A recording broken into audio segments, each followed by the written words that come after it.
حضور، میرا نام شاز رشید ہے. میرے والد صاحب کا نام عبدالرشید حیدرآبادی صاحب ہے اور میری امی کا نام فہمیدہ رشید ہے. میں نوتلن جماعت سے آئی ہوں.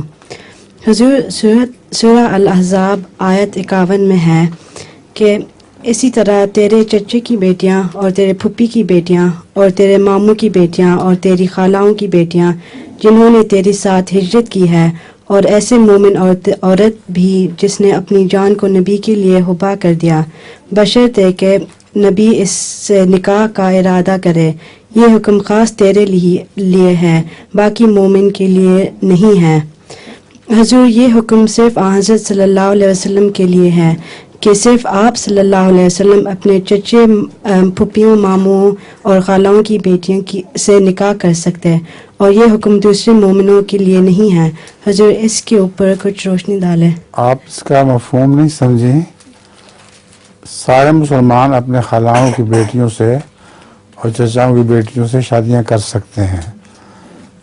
حضور صلی اللہ علیہ وآلہ وسلم کے لیے یہ خاص اجازت اس لیے تھی کہ آپ کی پہلے ہی 4 سے زیادہ بیویاں تھیں، تو باقی مسلمانوں کو 4 سے زیادہ کی اجازت نہیں ہے.